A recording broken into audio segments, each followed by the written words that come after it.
With the abundance of remakes and remasters that we've been getting lately, it's safe to say that many video games that you have never heard of before are being introduced to a whole new generation of gamers. Nintendo has quite a few of them coming, and the first one they brought out this year is another called Recollection, which brings back two cult classic point-and-click adventure games that were originally made by the now defunct studio Cing, which are 2005's Another Code 2 Memories from the Nintendo DS, and the 2009 Wii sequel Another Code R, A Journey into Lost Memories. Fans in North America may remember the original DS game as Trace Memory, with the second game not making it here in the States until now.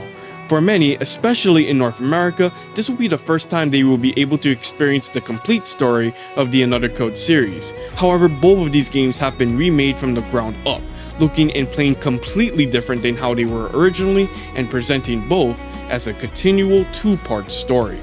Being a newcomer to both of these games, I didn't know what to expect, especially around the time when the original DS game came out in 2005. I was still in elementary school.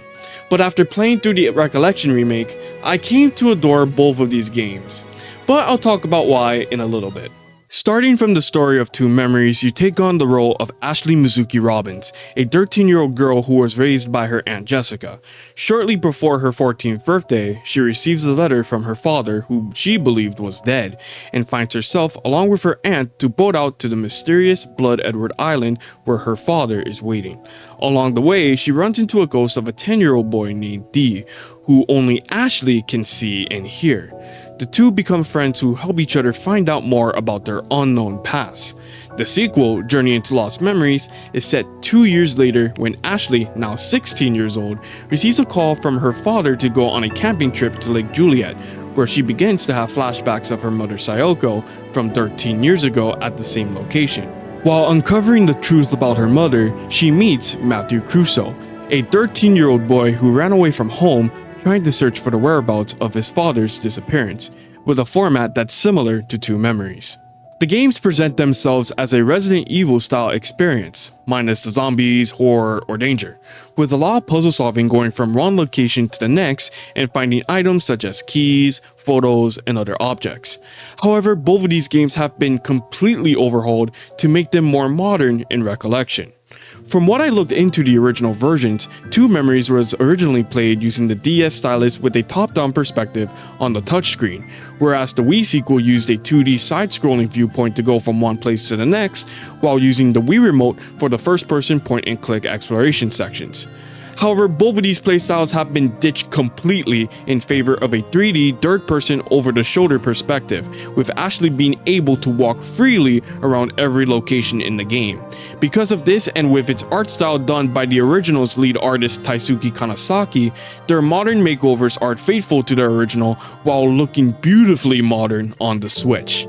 However, you may find moving the camera to be a little inconsistent at times, especially when you're trying to make Ashley run in tighter areas. The camera tends to stick on Ashley longer than it should.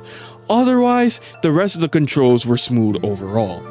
However, because the originals on the DS and Wii made heavy use of their respective system control schemes in the puzzles that you would encounter, the original puzzles were scrapped entirely with new ones. So if you were hoping to use a walkthrough that worked on the DS or Wii versions for the Switch remake, it would pretty much be useless. But it's not like you would need a walkthrough for the remake anyway, because Recollection also offers two assistant aid features to help players out if they choose to need it to get through the game. The first aid is a hint system that lets you bring hints on the top left corner of the screen. They start vague at first, only giving you where to go next, but as you scroll from one hint to the next, they detail how each puzzle works as well as giving you the solution to the puzzle outright. The next one is a navigational aid that acts like a compass around Ashley's body, pointing you to the next area to go to, with objects of interest being highlighted to make it clear of what you have to interact with. While both of these aids are completely optional, they will help the player make sure that they're never stuck and actually get to the end of the story. While I didn't use the hint system for 97% of the puzzles since they were easy for me to figure out, I made heavy use of the navigational aid to make sure I knew where I needed to go. While the story is the same, the dialogue has been completely rewritten to make it feel more natural, especially with the new voice acting and cutscenes playing out like a comic book style visual novel.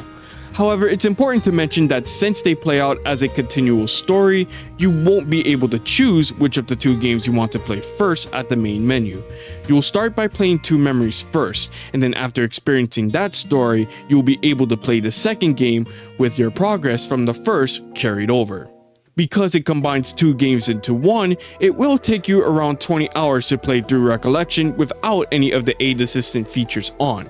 If you have them on and don't skip any dialogue, it will take around 14 to 15 hours.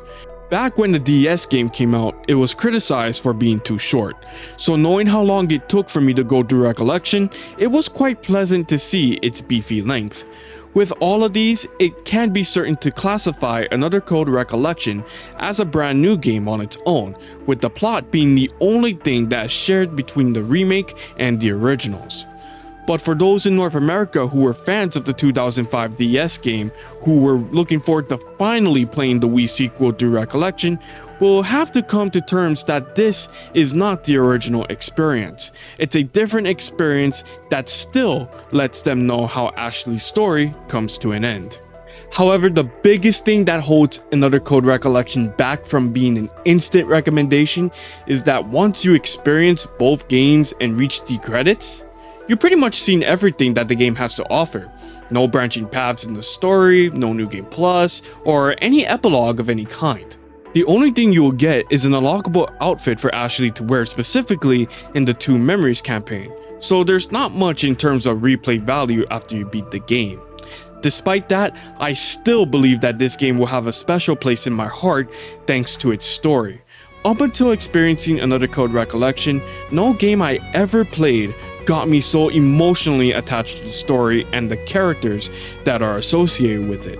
The story alone is probably why the Another Code series as a whole is one of the most underrated series in Nintendo's lineup, and Recollection proves that it can still be right at home with today's video game audience. It also goes to show why Cing's closure 14 years ago was a huge loss, and let's hope that Another Code Recollection paves the way for more of Cing's cult classics like Hotel Dusk to be brought back as well. I mean, if Nintendo was willing to bring back Paper Mario: The Thousand Year Door after the success of the Super Mario RPG remake, I believe that this can be a possibility. Another Code Recollection is a great way of bringing two cult classic point-and-click adventure games and rebuilding them entirely from scratch, which makes it a brand new experience for newcomers and longtime fans of the series alike.